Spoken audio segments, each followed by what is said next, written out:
नमस्कार, मैं हूं संदीप चौधरी। आज न्यूज 24 की इस खास पेशकश में हम बात करने वाले हैं 2024 की लड़ाई की।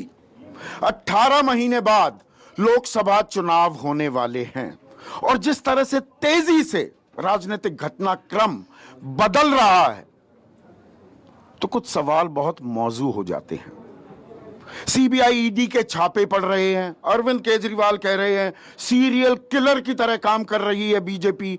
झारखंड में भी सरकार पर खतरा मंडराता दिखाई दे रहा है।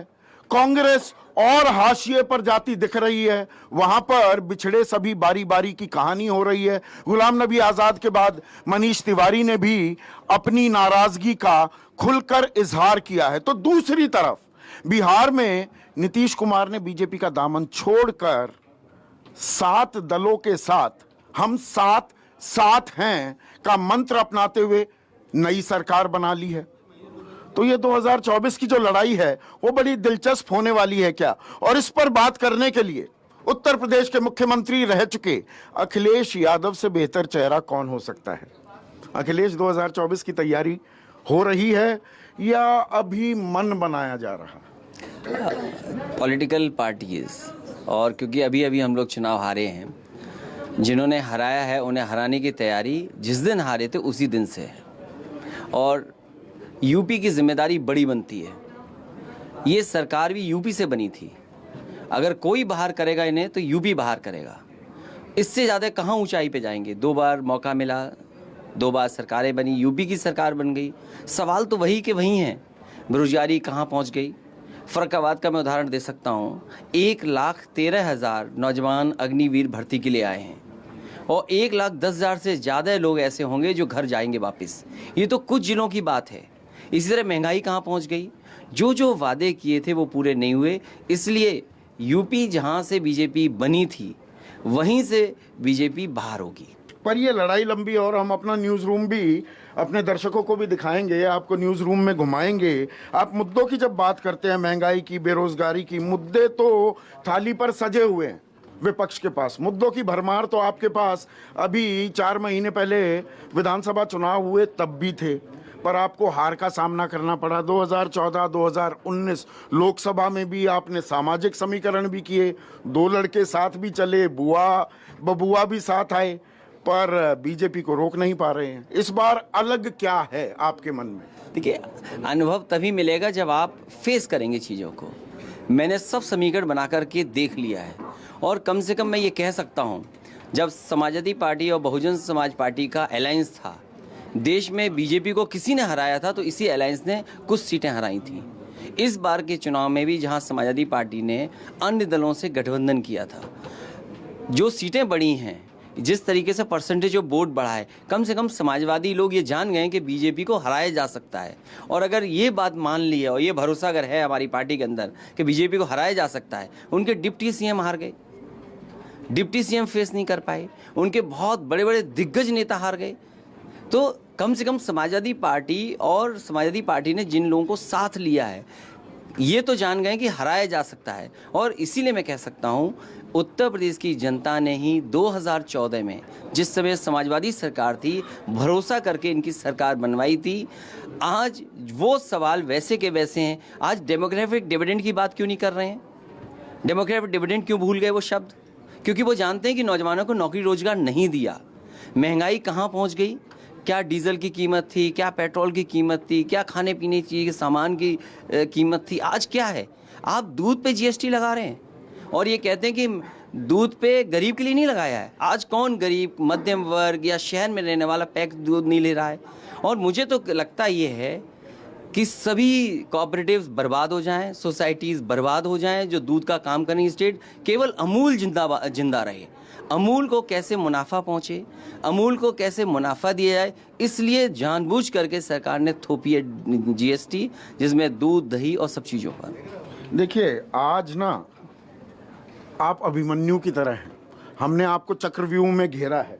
मेरे साथ मेरे सहयोगी सुकेश रंजन है, हमारी editor in chief Anuradha Prasad हैं, पीछे आपके हमने डॉक्टर साहब को लगा रखा है, उधर रमन भी खड़े हैं। और दरअसल बीजेपी के भी चक्रव्यूह में आप फंसे हुए हैं। तो ये दो चक्रव्यूह आज इनको भेदने हैं। अनुराधा, आप सवाल क्या बिल्कुल, मेरा सवाल यही है कि रणनीति क्या होगी, क्योंकि बिखरा बिखरा सा विपक्ष दिख रहा है। विपक्ष इतना बिखरा दिख रहा है कि बीजेपी का कद और बड़ा दिख रहा है। तो जनरल जो वोटर है वो क्या समझे भाई, अगर आप एकजुट होकर के एक साथ नहीं आते हैं तो क्या होगा? देखिए, मैं क्योंकि यूपी में हूँ और मैं कई बड़े लीडर से मिला हूँ इधर। कई नेता प्रयास कर रहे हैं, जिसमें तेलंगाना के मुख्यमंत्री हैं केसीआर, वो प्रयास कर रहे हैं कि कैसे भी कोई रास्ता बने जहां अलायंस हो, लोग आएँ, दल जुड़ें। शरद पवार जी भी बीच में कोशिश कर रहे थे। मुख्यमंत्री वेस्ट बंगाल ममता बनर्जी जी, उन्होंने भी कोशिश की। और अब जब बिहार को देखते हैं, जहां पर एक नया अलायंस हुआ है, जिसमें नीतीश कुमार जी हैं, तेजस्वी जी हैं, तो मैं समझता हूं कहीं ना कहीं चुनाव से पहले, 24 से पहले कोई ना कोई रास्ता निकलेगा। कोई चेहरा होना चाहिए, नरेंद्र मोदी के बरक्स की ये चेहरा होना चाहिए या चेहरे की जरूरत नहीं? नहीं, सवाल चेहरे पे नहीं है। सवाल ये है कि बीजेपी सरकार हटे, क्योंकि बीजेपी देश को पीछे ले जा रही, बर्बाद कर रही है। सवाल चेहरे का नहीं है, सवाल ये है कि दल आकर के जनता बदलाव चाहे। नहीं, आप उसके लिए तैयार भी होंगे? सबके मन में लड्डू फूटता रहता है, मुख्यमंत्री मैं रह चुका हूं तो मैं प्रधानमंत्री भी बन सकता हूं। ये एक समस्या है क्या विपक्ष की? नहीं, लेकिन प्रधानमंत्री बनने के लिए बहुत लोकसभा के सांसद चाहिए, नंबर्स ज़्यादा चाहिए। ये सब स्वीकार करते हैं। नंबर्स तो आपके पास होंगे सबसे ज्यादा। नहीं, स्वीकार सब करते हैं कि नंबर, संभावनाओं की बात मैं कर रहा हूं। स्वीकार सब करते हैं कि बिना नंबर्स के आप बीजेपी का मुकाबला नहीं कर सकते। तो विपक्षी खेमे में जिसके पास सबसे ज्यादा नंबर होंगे उसी को चेहरा बनाना चाहिए? ये सवाल नहीं होगा। सवाल ये होगा कि किसके क्रेडिबिलिटी, पॉलिटिकल क्रेडिबिलिटी बेहतर है, एक। और दूसरा, जब सब दल नेता बैठेंगे तो कोई ना कोई रास्ता निकलेगा। अगर इतने चेहरे हैं तो ये तो खुशी की बात है कि इतने चेहरे विपक्ष के पास हैं। हम किसी को भी चूज कर सकते हैं, हम किसी को भी पिक कर सकते हैं। बीजेपी के पास क्या ऑप्शन है? बीजेपी में कोई ऑप्शन नहीं है, और बीजेपी अपना ऑप्शन बना भी नहीं सकती है। There is no other option, there is no other alternative. नहीं, ये तो कहा जाता है, लेकिन ऐसा ही, जब ऐसा कहा जाता है तो तभी तो हार होगी। तभी हार होगी। सुकेश, मैं एक मिनट, अभी देखिए होता क्या है, और ये आपकी पार्टी के साथ भी दिक्कत है। मैंने सब सहयोगियों का यहाँ पर परिचय करा दिया और शीतल और विपनेश का परिचय कराना भूल गया। आपकी पार्टी भी थोड़ा महिलाओं को लेकर शायद भूल जाती है। शीतल, आप पूछिए। अखिलेश जी, आप एक युवा डायनामिक पॉलिटिशियन है और बहुत उम्मीद के साथ आप आए थे जब मुख्यमंत्री थे तब भी, और आपका रिकॉर्ड भी आपने काफ़ी हद तक क्लीन रखा और क्लीन करने की कोशिश की है।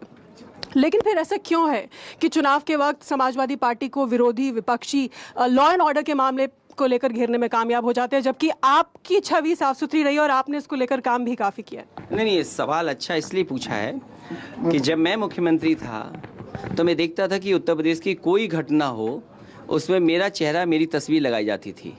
लेकिन पता नहीं क्या कमाल है बीजेपी का कि आज किसी मुख्यमंत्री की किसी घटना में तस्वीर नहीं लग सकती। ये तो कमाल मैं भी नहीं जाना। नहीं, लाल टोपी लगा रखी है। लाल टोपी मतलब खतरे का निशान? नहीं, खतरे, प्रधानमंत्री कहते हैं। नहीं, क्योंकि देखिए उन्होंने समझा कि टोपी का महत्व क्या है। उन्होंने अपने सब लीडर्स को टोपी पहना दी। और याद कीजिए ना आप, उनका जब फंक्शन हुआ, प्रोग्राम हुआ, बाकायदा डिजाइंड टोपी थी। अरे हम तो अपने दर्जी से सिलवा लेते हैं, गांधी आश्रम का कपड़ा लेते हैं, लेकिन बीजेपी के लोगों ने हम लोगों की नकल करके हमारी टोपी के बारे में कुछ कहा, लेकिन खुद टोपी पहनी उन्होंने। खुद उन्होंने स्वीकार किया कि हाँ, उनके चेहरों पे भी, उनके सर पे भी टोपी होनी चाहिए। चलिए आगे थोड़ा चलते हैं। ये डगर थोड़ी मुश्किल है। यहाँ हमारा गेस्ट असाइनमेंट, गेस्ट कोऑर्डिनेशन, ये असाइनमेंट, और अब हमारे जो धुरंधर हैं, अब ये सुकेश थोड़ा सा अब ये घेरेंगे। नहीं अखिलेश, ये बताइए, जैसे अभी आपको मैंने सुना, आप कह रहे थे कि केसीआर भी हैं, शरद पवार भी हैं, वो सब चाहते हैं किसी तरीके से कुछ हो। अब ये जब इससे ध्वनि जो आती है वो बड़ी डिफीटिस्ट आती है कि जैसे अब हार मान चुके, किसी तरीके से हो जाए, बस नरेंद्र मोदी हट जाए, ध्वनि ऐसी आती है।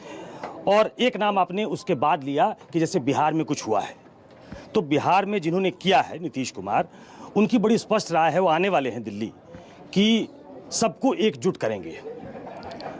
तो सबको एकजुट करने का मतलब है कि बसपा और सपा को भी एकजुट हो जाना चाहिए, आपसे लोग जो गए छोड़ के वो भी साथ आ जाने चाहिए। तो क्या आपको लगता है कि बिहार के इस घटनाक्रम के बाद एक बार रीग्रुप करने की ज़रूरत है? बुआ से एक बार फिर हाथ बढ़ाने की ज़रूरत है बुआ की तरफ? देखिए, जो उत्तर प्रदेश का अनुभव है, अनुभव यही कहता है कि अब अलायंस में समय नहीं खराब करना है। जिनको लगता है कि संविधान को खतरा है, जिनको ये लगता है लोकतंत्र को खतरा है, जिसको लगता है कि आज़ादी में भी कहीं ना कहीं भारतीय जनता पार्टी अपनी मशीनरी के थ्रू घुस रहे हैं, तो उनको सबको एक साथ आना चाहिए। और सबसे बड़ा सवाल ये है, जो भी मुख्य विपक्ष हो वो जनता को समझाए कि अपना वोट खराब ना करें। आप दूसरे दलों को वोट दे करके क्या पाएंगे? आप कई दल ऐसे हैं जो बीजेपी से मिले हुए हैं, अंदर से हाथ मिलाए हुए। आज नाम ले लीजिए सबके सामने, आज बहुत लोगों के सामने, एक ऑडियंस है आपके पास आज। नहीं, मैं सवाल ये है, आप बसपा के बारे में कह रहे हैं? नहीं, बसपा के बारे में नहीं कह रहा हूँ मैं। हाँ, बसपा के बारे में तो अभी बहुत अच्छा स्टेटमेंट दिया कि मैं जेल में क्यों नहीं मिलने जा रहा हूँ। उन्होंने पूछा उनके नेता ने कि मैं जेल में मिलने क्यों नहीं जा रहा हूँ। मैं सबसे जेल में मिलने जा रहा हूँ। लेकिन सबसे बड़ी बात तो ये है कि वो नेता अपनी बनाई हुई खुद की जेल में है और उनके जेलर दिल्ली में हैं। आखिरकार उत्तर प्रदेश जो देख रहा है कि बदलाव होना चाहिए था, और मेरी कोशिश थी कि सपा बसपा को साथ ला करके देश में एक नया मैसेज दें, नया संदेश जाए कि हाँ, ये भी एक गठबंधन हो सकता है। कि आज सवाल ये है कि संविधान बचेगा कि नहीं बचेगा। बाबा साहब भीमराव अम्बेडकर जी के रास्ते पे चलने वाले लोग किस रास्ते पे जा रहे हैं? बीजेपी को कौन फायदा पहुंचा रहा है? बीजेपी से कौन मिला हुआ है? तो इसलिए अगर इन बातों को कहने में हम लोग कामयाब हो जाएंगे और जनता को समझाने में कामयाब हो जाएंगे, तो जनता जो विकल्प होगा, जो पार्टी होगी, उसको मतदान करेंगे बीजेपी को हटाने के लिए। तो ये बसपा रूल्ड आउट हो गई। एक डायरेक्ट सवाल का डायरेक्ट जवाब दे दीजिए। तेजस्वी से आपका परिचय है, आपके तो पारिवारिक संबंध भी हैं, उनसे चर्चा हुई होगी। उन्होंने जब नीतीश कुमार साथ आए तो उन्होंने कहा कि 17 साल का इनका अनुभव है और ये उस रोल के लिए, पीएम वाले रोल के लिए बड़े योग्य आदमी हैं। जेडीयू भी ये कहती है। तो क्या अखिलेश यादव ये मानते हैं कि नीतीश कुमार प्रधानमंत्री पद के लिए एक योग्य उम्मीदवार हैं और सामूहिक विपक्ष के एक चेहरा वो हो सकते हैं? अभी तो विपक्ष के जो लीडर्स हैं वो बैठे ही नहीं हैं। अभी बहुत से लोगों की बातचीत नहीं हुई। अभी कह पाना मुश्किल है कौन क्या बनेगा, लेकिन मुझे उम्मीद इस बात की है कि कोई ना कोई चेहरा बनेगा। सब नेता मिलकर के कोई ना कोई रास्ता निकालेंगे। कोई ना कोई चेहरा बनेगा, मतलब एक चेहरा सामने खड़ा होगा, आप ये कह रहे हैं? मुझे तो लगता है कि ऐसा कुछ होगा। ये बड़ी खबर दे रहे हैं कि कोई ना कोई चेहरा बनेगा, उसमें अखिलेश यादव भी हो सकते हैं। नहीं, मैं तो नहीं हो सकता हूँ। मैं तो यूपीए से हूँ। मैं जो जिसकी भारी उसकी होगी बड़ी भागीदारी। और 80 सीटें आती हैं लोकसभा की उत्तर प्रदेश से। ये अभी इन्होंने ये बयान दिया था। इसमें बिल्कुल कंफ्यूज नहीं हुई है। जितने भी विपक्ष के लीडर्स हैं सब मिलेंगे, कोई रास्ता निकालेंगे। कोई लीडर या कोई फेस बनी, ये अच्छी बात है। इधर जो मेरी बातचीत हुई तेलंगाना के मुख्यमंत्री जी, वेस्ट बंगाल की मुख्यमंत्री जी ममता बनर्जी जी, शरद पवार जी भी कोशिश कर रहे हैं। बहुत से दल कोशिश कर रहे हैं। आपने जैसा कहा कि बिहार से भी कोशिश हो रही है, तो कोशिश तो होगी। जब कोशिश होगी तो मैं समझता हूँ रास्ता निकलेगा। इसमें जो आप केसीआर का नाम लगातार बोल रहे हैं, ममता बनर्जी, इनकी बात की जाए तो कांग्रेस के साथ इनके ऐसे कोई मधुर संबंध नहीं है। क्या आप इशारों में दरअसल ये कह रहे हैं कि कांग्रेस का होना या उसका धुरी बनना, इसका इंतजार मत कीजिए? हमारे पास क्षेत्रीय लेवल पर भी ताकत इतनी है कि कांग्रेस तो केंद्र में बीजेपी ने दबा दी, क्षेत्रीय दलों ने हरा दी राज्यों में। ये कल गुलाम नबी आज़ाद ने अपनी चिट्ठी में भी कहा है। क्या आप उस ओर इशारा कर रहे हैं? देखिए, मैं इशारा नहीं कर रहा हूँ। कोशिश कांग्रेस को भी करनी चाहिए अपनी सीटें बढ़ाने के लिए। कांग्रेस की सीटें कम न हो जाएं। हम अपनी तैयारी करते रहें, हम सीटें बढ़ा लें, और कांग्रेस की सीटें कम हो गई तब क्या होगा? कांग्रेस मुख्य विपक्षी दल हो तो राहुल गांधी चेहरा हो सकते हैं। इस बारे में मैं नहीं कह सकता। 2 लड़के साथ आएंगे, इस पे भी मैं कुछ नहीं कहूँगा। चाचा भतीजा साथ आ गए बिहार में, बुआ बबुआ आएंगी, इस पे भी नहीं कहूँगा। अखिलेश जी, मेरा एक सवाल है। देश जानता है, सभी जानते हैं कि दिल्ली की गद्दी का रास्ता उत्तर प्रदेश से ही होकर गुजरता है, और उत्तर प्रदेश की आप कमान हाथ में ले चुके हैं। वहाँ पर आपकी ज़मीन कितनी मजबूत है हर कोई जानता है। तो अब कमिंग इलेक्शन है लोकसभा के, क्या कैसे रोकेंगे? क्योंकि इतना बड़ा मूवमेंट हुआ किसान आंदोलन, तब आपको एक बड़ी उम्मीद थी, आप नहीं रोक पाए उत्तर प्रदेश में बीजेपी को। तो नेक्स्ट आपकी क्या ऐसी रणनीति है कि आप उनको रोक पाएंगे, और उत्तर प्रदेश में नहीं रोक पा रहे हैं आप? दुख इसी बात का है कि जहां किसान कुचल कर दिए गए हों, गाड़ी की जीप से मार दिए गए हों, वहां पर बीजेपी जीत जाए। जिस बीजेपी ने ये वादा किया हो कि हम किसानों की आय दोगुनी कर देंगे, वो आय दोगुनी नहीं हुई। जिस बीजेपी ने नौजवानों को वादा किया कि हम आपको नौकरी देंगे, डेमोग्राफिक डिविडेंड की बात की, तो इसलिए मैं समझता हूँ हमारे सामने चुनौती ज़रूर है। लेकिन यूपी वो प्रदेश है जिसने बीजेपी को सरकार बनाने के लिए मौका दिया। यूपी अगर 14 में नहीं जिताता बीजेपी को तो शायद सरकार आज नहीं होती। और पिछले चुनाव में भी अगर यूपी से इतनी बड़ी जीत न होती तो उनकी अपनी सरकार नहीं होती। इसलिए मैं समझता हूँ यूपी की जनता इस बार बदलाव चाहेगी।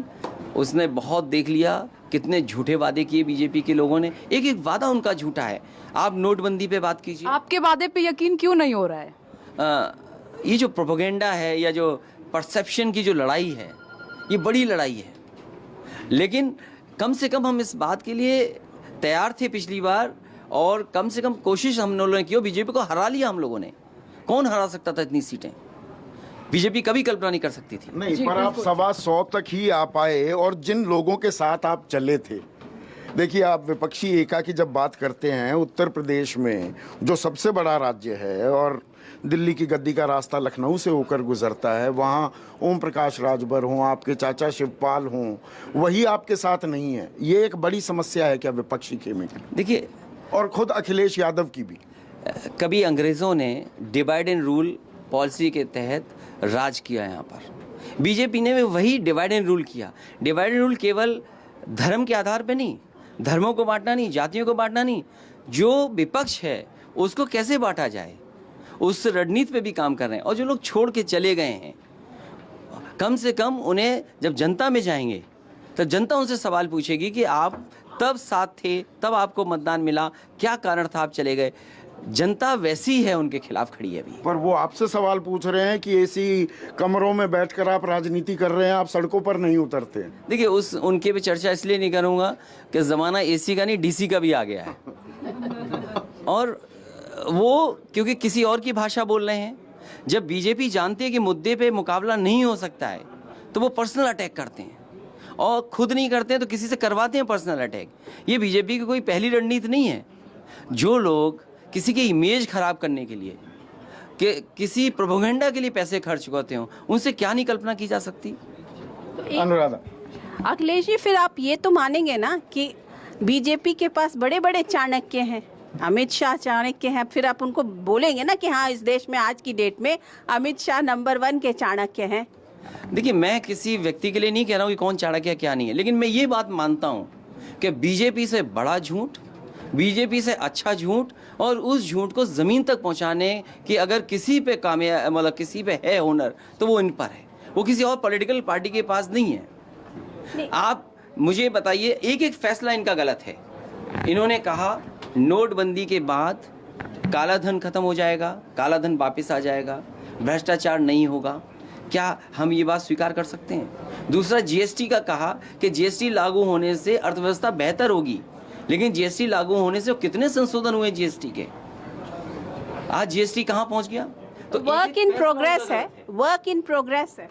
वर्क इन प्रोग्रेस नहीं बोला जाएगा उसको। इन्होंने अर्थव्यवस्था कुछ लोगों के हाथ में दे दी, कुछ लोग पूरा कंट्रोल कर रहे हैं। देखिए अखिलेश, राजनीति में और चुनाव में बहुत ज़रूरी होता है कि आपका मैसेज जनता तक पहुंचे, जो आप कह रहे हैं वो जनता तक पहुंचे।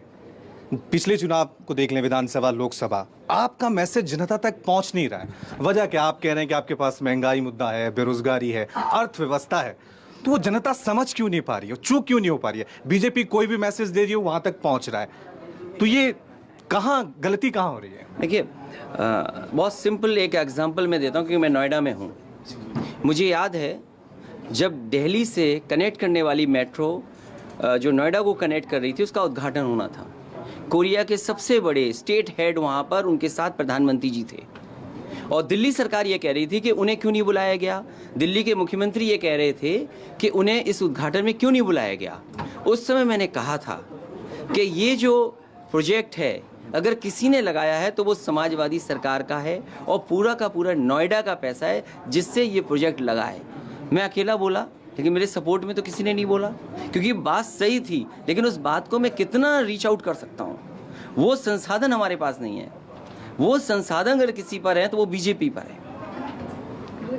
आपने बस एक आखिरी सवाल, आपने बहुत सारी बातें कही। आपने बताया कि उनकी प्रोपेगेंडा मशीनरी है, उनके पास दल है, बल है, पावर है, सेंटर में सब कुछ है। तो अखिलेश यादव के पास ऐसा क्या है जो वो आज भी खड़ा है और उसको लगता है कि आगे जाकर यूपी की गद्दी और मे बी सेंटर में भी विपक्ष कुछ कर पाएगा? ऐसा क्या है, आपका प्लान क्या है? मुझे याद है बीजेपी के एक बहुत बड़े नेता, उन्होंने कहा ये रथ पे भीड़ कहाँ से आ रही है। वो जब तस्वीर वो देखते थे हमारी क्रांति रथ और जो रथ चला रहा था मैं, तो वो जब तस्वीर देखते थे भीड़ कहाँ से आ रही है, उन्हें लगता था मैं इस फोटोशॉप कर रहा हूँ इसके लिए। लेकिन सच्चाई ये थी कि लोग बदलाव के लिए आ रहे थे। यही समाजवादी पार्टी की ताकत है। ज़मीन पे जितना समाजवादी पार्टी रहेगी उतना ही समाजवादी पार्टी मजबूत होगी। हमारा सस्ता का अभियान चल रहा है। सस्ता खत्म होने के बाद आप देखेंगे कि लगातार समाजवादी पार्टी की तैयारी रहेगी। अखिलेश जी, एक दो सवाल मेरा है। हाँ रमन, आपने उत्तर प्रदेश में विधानसभा के चुनाव हो, लोकसभा के चुनाव हो, उसमें गठबंधन कई दलों से की। बीएसपी के साथ की, वो कामयाब नहीं हो पाया। कांग्रेस के साथ की, वो कामयाब नहीं हो पाया। ओम प्रकाश राजभर के साथ की, वो भी छिटकने चले गए बीजेपी। ऐसा क्या है कि गठबंधन जो आपके साथ होता है वो आपके साथ आगे नहीं बढ़ पाता है? देखिए, कई लोग समाजवादी पार्टी ने और जो अलायंस मैंने किए वो इस मकसद से कि बीजेपी का मुकाबला कर सकें। 2017 में भी कांग्रेस से समझौता जब हुआ तो इस भरोसे के साथ हुआ कि हम दोनों मिलकर के बीजेपी को हरा ले जाएंगे। लेकिन उस समय बहुजन समाज पार्टी ने रणनीति के तहत समाजवादी पार्टी और कांग्रेस का अलायंस न चले, उसने प्रत्याशी ऐसे उतारे जिससे समाजवादी पार्टी और कांग्रेस का अलायंस कामयाब नहीं हुआ। 19 में समाजवादी पार्टी और बहुजन समाज पार्टी ने मिलकर के अलायंस किया और पूरा देश जानता था कि इस अलायंस से मजबूत अलायंस कोई नहीं हो सकता। कम से कम इस अलायंस ने भारतीय जनता पार्टी को सीटें हराईं। देश में किसी ने नहीं हरा पाया, कोई नहीं हरा पाया, लेकिन इस अलायंस ने उनको सीटें हराईं। ये अलग बात है कि हम जितने थे उतने ही रह गए। बहुजन समाज पार्टी 10 सीटें जीत गई। उसके बाद जो अभी अलायंस हुआ, इस अलायंस में मेरी कोशिश थी कि तमाम दलों को साथ लेकर के आएँ जिससे एक ताकत बने, और वो दिखाई भी दे रही है। क्योंकि इतनी बड़ी जीत होना, इतनी बड़ी पार्टी के सामने जिसके पास सब कुछ था, उसके बाद भी हम लोग इतना लड़े और 100 से ज़्यादा सीटें जीते। अलायंस की सीटें हमारी ज़्यादा बढ़ कर के आईं। ये अलग बात है, उनके अपने स्वार्थ हैं। क्योंकि बीजेपी, जैसा मैंने पहले कहा, जिस तरीके से अंग्रेज़ डिवाइड एंड रूल के आधार पर राज करते थे, उसी तरीके से भारतीय जनता पार्टी काम कर रही है। कभी हिंदू मुसलमान, कभी जात के आधार पर, और विपक्ष कैसे एक दूसरे के सामने आ जाए, वो रणनीति के तहत काम कर रहे हैं। एक सवाल और कांग्रेस पार्टी से जुड़ा हुआ सवाल है, क्योंकि आपने कहा कि कांग्रेस पार्टी को भी ये तय करना चाहिए कि उसकी सीट ज़्यादा हो, लेकिन क्या अंदेशा इस बात का है या डर इस बात का है कि कांग्रेस 2024 में कमज़ोर कड़ी साबित हो सकती है और पूरे विपक्ष को इसके चलते हार का सामना करना पड़ सकता है? मैं उस पर कुछ नहीं कहूँगा, लेकिन जो मुझे लगता था वो मैंने कहा कि जिम्मेदारी कांग्रेस की भी है कि वो अपनी सीटें बढ़ाए। संजीव आप सब अभी रुकिए अभी आ रहे हैं। देखिए, आज मैंने बोला ना, अभिमन्यु बन गए, चक्रव्यूह में फंस गए हैं, सबको मौका मिला। अखिलेश जी, कुछ प्रश्न मेरे पास पहुंच रहे हैं हमारे साथियों के, वो भी आपसे पूछना ज़रूरी है। अपने भाषणों में भारतीय जनता पार्टी को अंग्रेज़ों के सदृश मानना, आप कह देते हैं एक बार जुटे थे और अंग्रेज़ों को भगा दिया था, अब भारतीय जनता पार्टी को भगाएंगे। आखिर वो तो एक राजनीतिक दल है। ये अलग बात है कि आपसे जीत जाता है, तो ये कितना लॉजिकल है, पहली बात। और दूसरी बात ये कि मुकाबला भारतीय जनता पार्टी से है या मुकाबला चुनाव आयोग से भी है? पहले ईवीएम मशीन और अब सीधे चुनाव आयोग को ही आप दोष देना शुरू कर चुके हैं। देखिए, मैं डिवाइडेड रूल इसलिए बोलता हूँ, जनता समझ जाए।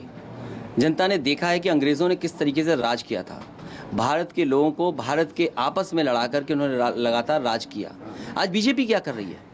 हिंदू मुसलमान, कभी जातियों में झगड़ा कराना, ये काम भारतीय जनता पार्टी का है। और फिर केवल रणनीति यहाँ तक नहीं सीमित है उनकी, विपक्षी दल में कैसे झगड़ा लगे, विपक्षी पार्टियां कैसे दूर दूर हो जाएं। आप देखिए क्या हुआ महाराष्ट्र में। एक विभाग ने एक मंत्रालय ने पूरी सरकार बदल दी। ईडी, सीबीआई, इनकम टैक्स, क्या है ये?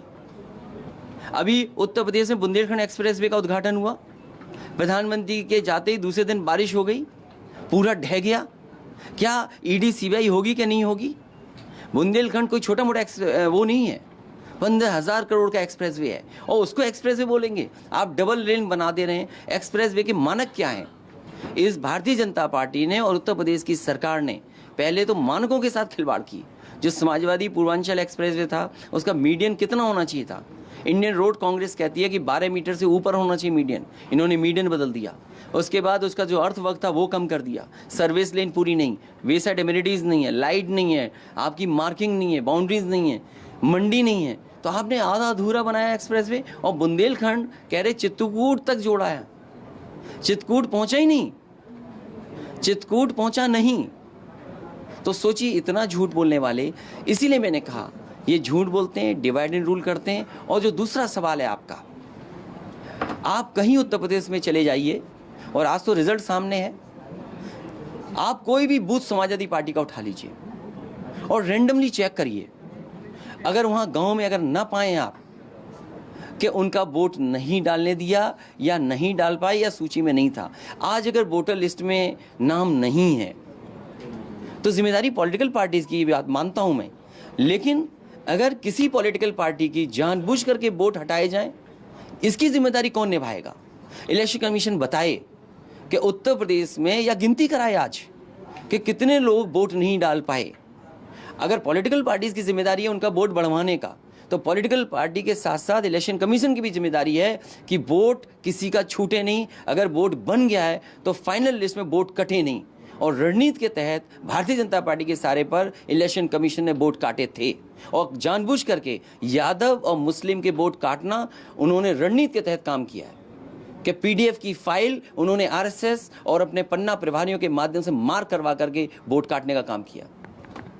यहाँ पर अब छोटे छोटे बस 2 सवाल और चाहूंगा। छोटा सा सवाल मैं अब अपने हाथ में ही रखता हूँ। अच्छा, अखिलेश जी, मेरा सवाल ये कि आपने कहा कि बीजेपी जाति धर्म के आधार पे वोट करती है। मुझे लगता है कि सभी पॉलिटिकल पार्टीज जाति धर्म के आधार पर ही टिकट देती हैं, उम्मीदवार भी वैसे तय करती हैं। कांग्रेस के साथ में आपने कॉम्बिनेशन बनाया, बीएसपी के साथ में दलित माई कॉम्बिनेशन बनाने की कोशिश की, और पिछली बार चुनाव में विधानसभा में ओबीसी वोट बैंक के लिए गठबंधन, एक छोटे छोटे दलों का गठबंधन हुआ। प्रोपोगेंडा में बीजेपी आगे, सवाल तो पूछ लीजिए। वो गठबंधन भी, वो जो गठबंधन बन रहा है ओबीसी का, या जो भी आप गठबंधन बनाने की कोशिश कर रहे हैं, कहीं पर भी वो भी नहीं कामयाब हो पा रहा है। तो आखिर कहाँ पे फेल्योर कहाँ पे हो रहा है? क्या सिर्फ चुनाव आयोग के पीछे लग गया है या कहीं मैसेज नहीं पहुंच पा रहा है? आगे थोड़ा सा इधर को भी आ जाइए, थोड़ा मंदिर। जातीय समीकरण, जाति समीकरण, जाति सच्चाई है और जाति को आप कोई नहीं भूल सकता। थोड़ा आप आगे चलते रहिए। हाँ, जाति को कोई नहीं बदल सकता। इस देश में बाबा साहब भीमराव अम्बेडकर जी भी चाहते थे कि जाति टूटे। डॉक्टर राम मनोहर लोहिया जी ने भी कोशिश की जाति टूटे।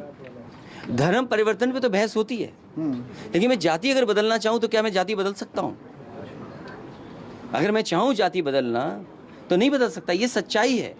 और जब जब समाजवादी सरकार आती है तो आरोप क्या लगते हैं, मैं उनसे जानना चाहता हूँ। मुझे याद है कि इस गवर्नर हाउस में उत्तर प्रदेश में एक गवर्नर रहते थे और वो आरोप ये लगाते थे एक जाति के अधिकारी पोस्टेड हैं। गवर्नर तो आज भी हैं। क्या आज ये बताई जाएगी, सूची जारी की जाएगी? आज सूची जारी की जाएगी कि भाई क्या कौन कौन कहाँ पोस्टेड है? तो जाति एक सच्चाई है, जाति से हम नहीं हट सकते। इसलिए जातीय जनगणना का भी मुद्दा उठाते हैं। नहीं, जाति जनगणना इसलिए नहीं उठाते, जाति जनगणना इसलिए उठाते हैं कि कम से कम उनको हक और सम्मान मिले। आप कोई पॉलिसी बनाना चाहते हैं तो पॉलिसी बनाने के लिए आपको कम से कम पता होना चाहिए ना कि कौन जाति कितनी है। इसी सरकार ने, बीजेपी की सरकार ने जनगणना ये कराई थी कि यादव और कुर्मी नौकरी में कितने हैं। वो जारी क्यों नहीं किया उन्होंने? वो जारी क्यों नहीं किया? क्योंकि बीजेपी का प्रोपेगेंडा ये था कि यादवों को नौकरी ज़्यादा मिली है, लेकिन सच्चाई कुछ और थी। ये हम पे सब पे आरोप लगाते हैं, इसीलिए नेताजी रहे। यादववाद और गुंडा राज का बोझा आज भी ढो रहे हैं क्या? नहीं, ये अब पीड़ा है क्या? अब नहीं ढो नहीं रहे हैं। बीजेपी घुमा फिरा के वही बात करती है, लेकिन ढो कोई नहीं रहा है। सवाल ये, क्योंकि इन्होंने पूछा जाति को लेकर के कि जाति एक सच्चाई है, मैं जाति अगर बदलना चाहूँ तो शायद जाति नहीं बदल सकता मैं। ठीक है, एक छोटा सा सवाल। हाँ, छोटा सवाल है सर। जब आप यात्रा कर रहे थे और जो नतीजा है, आप मेरठ, नोएडा, बागपत, इन जगह पे आपका समीकरण मजबूत था। आप पूर्वांचल में आजमगढ़, आपके तरफ ओम प्रकाश राजभर, वो समीकरण मजबूत था। आखिर जब मध्य में जब आप अपने इलाके में आते हैं, इटावा, इटावा, अलीगढ़, ब्रज के क्षेत्र में, तो आपका जो कम्बिनेशन है वो आपके साथ नहीं होता। ओबीसी जो ये बार बार पूछ रहे थे, तो जो गलती विधानसभा में हुई कैंडिडेचर के मामले में, चूंकि लोकसभा में भी जाट अभी प्रदेश अध्यक्ष बनाया है बीजेपी ने, तो क्या उनके कार्ड के लिए और कास्ट इक्वेशन के हिसाब से अगर आप अकेले चलते हैं या फिर उस हिसाब से, तो क्या उसकी कोई प्लानिंग है कि बीजेपी के इस कार्ड को, क्योंकि एनसीआर में 25 सीटें लोकसभा की जाट निर्णायक हैं, ऐसी स्थिति में क्या उत्तर प्रदेश और आसपास के इलाकों में आपके पास क्या ऐसा प्लान है कि कास्ट इक्वेशन बीजेपी के मुकाबले मजबूत कर सके और ईमानदार इक्वेशन हो जिसके बूते लोकसभा को? ये सवाल बहुत अच्छा है, क्योंकि जिस तरीके से बीजेपी ने समीकरण बनाने की कोशिश की है और जिस तरीके से मैंने अलायंस समय समय पर किए हैं और जो अलायंस किए वो फ्रूटफुल रहे। आप देखिए, जो पहला अलायंस किया वो भी फ्रूटफुल था, अभी जिन दलों को मैं साथ लाया था वो भी फ्रूटफुल था। मेरी कोशिश होगी कि कोई ना कोई समीकरण ऐसा बने जहां वोट भी बढ़ता दिखाई दे, अलायंस हो तो बेहतर, या हम ऐसे कैंडिडेट्स उतारें, चाहे हमारी पार्टी को कुछ कैंडिडेट्स को त्याग करना पड़े, चाहे हमें ऐसे कैंडिडेट उतारने पड़े जो मुकाबला कर सकें। और मैं समझता हूं इनका सवाल बेहतर है, हमें उसी दिशा में सोचना पड़ेगा। इसी सवाल में एक चीज जुड़ी हुई है ना, जयंत चौधरी के साथ आपका गठबंधन है, जयंत चौधरी की काट में भूपेंद्र चौधरी को ले आई है बीजेपी, और जयंत चौधरी और आपके रिश्ते कभी नरम कभी गरम, ऐसी खबरें उछलती रहती हैं। नहीं, खबरें नहीं हैं, और मुझे लगता है कि आज आरएलडी मजबूत होगी और आरएलडी और हम लोग जब बैठ करके तय करेंगे क्या समीकरण बनाया जाए, इस बार समीकरण कामयाब होगा। भूपेंद्र चौधरी को उतार देना क्या आपके लिए थोड़ा माथे पर चिंता की रेखाएं बढ़ी? नहीं, मेरे लिए कोई नहीं, लेकिन कई लोग ट्वीट कर रहे थे जो, उनकी क्या हालत होगी। एक आखिरी सवाल छोटा सा। अखिलेश जी, लोग कहते हैं कि अखिलेश यादव बहुत ही प्रोग्रेसिव हैं, उन्होंने लैपटॉप दिया, बहुत सी चीज़ें किया, पुरानी समाजवादी पार्टी को भी आपने पूरी तरह से बदल दिया, लेकिन आपको नहीं लगता कि आपका जो चुनाव चिन्ह है उसको भी अब बदलने का समय आ गया है? वो साइकिल की जगह स्मार्टफोन, लैपटॉप या कुछ और होता तो बेहतर रहता, लोग ज़्यादा जुड़ते।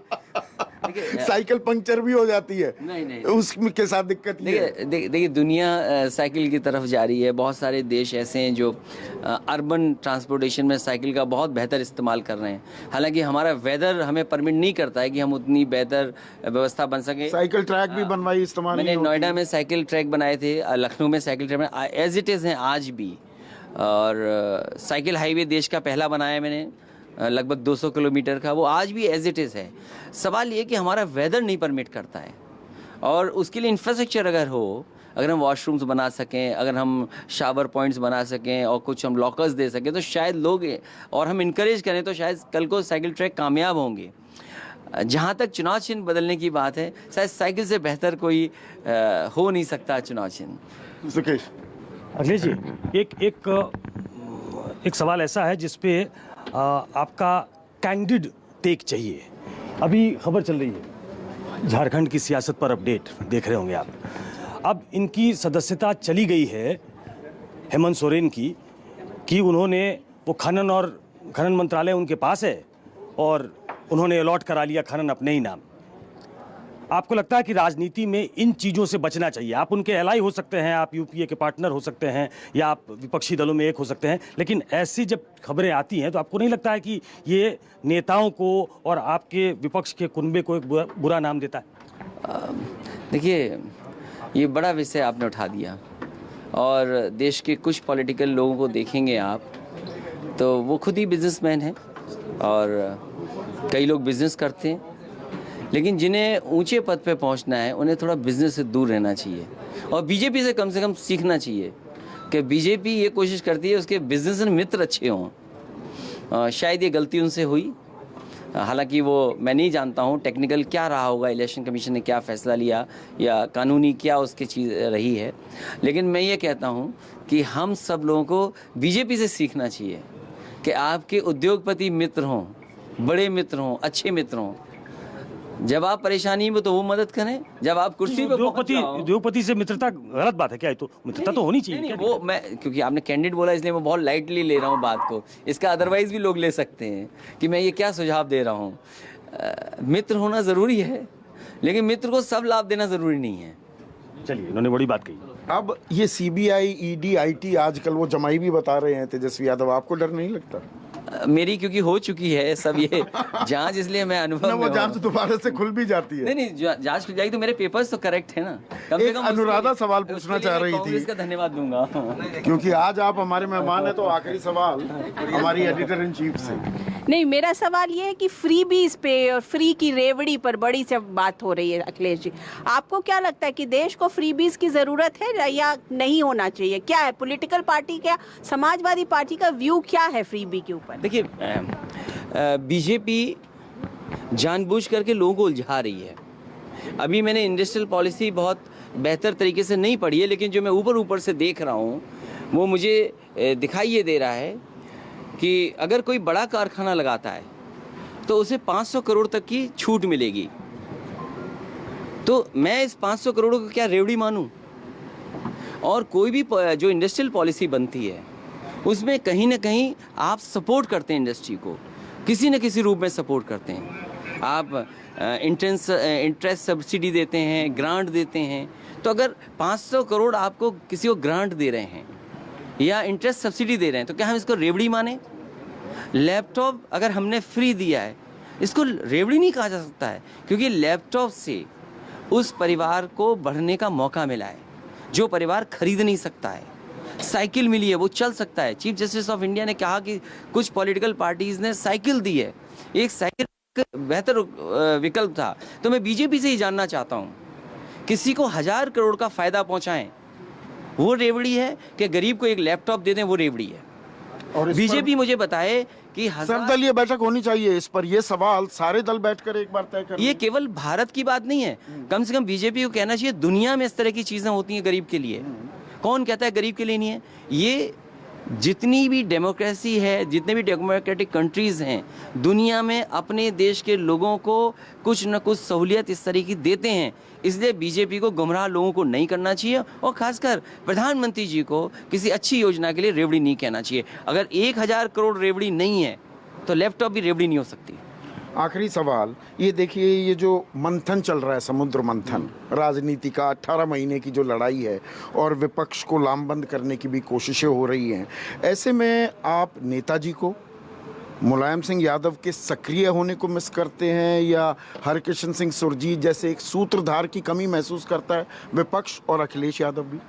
हाँ, ठीक बात। आप उस कद का अगर कोई नेता हो जो सबको बांध सके, हरकिशन सुरजीत जी का आपने इतने दिनों बाद नाम लिया, सच तो यही है कि वैसे नेता होना बहुत मुश्किल है।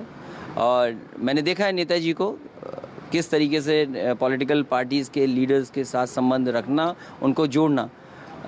हालांकि वो पीढ़ी अब नहीं आया वापस है या वो पीढ़ी एक्टिव नहीं है, वो जिम्मेदारी हम लोगों को निभानी चाहिए कि कम से कम लीडर्स को साथ लाएं, क्योंकि सवाल देश का है, सवाल मेरा नहीं है।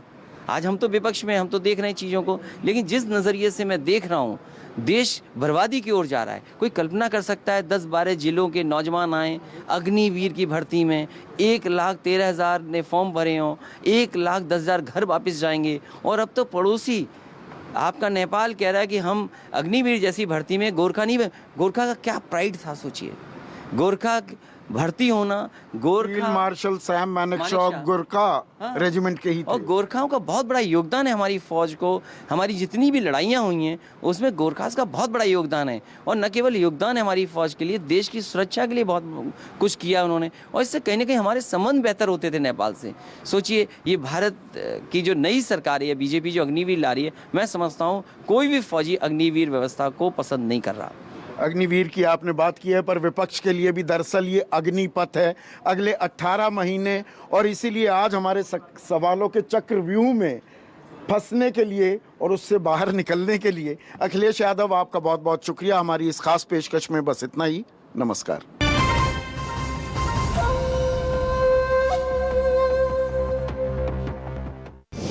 आजाद के इकदाव से कैसे बदला कश्मीर का समीकरण, गुलाम नबी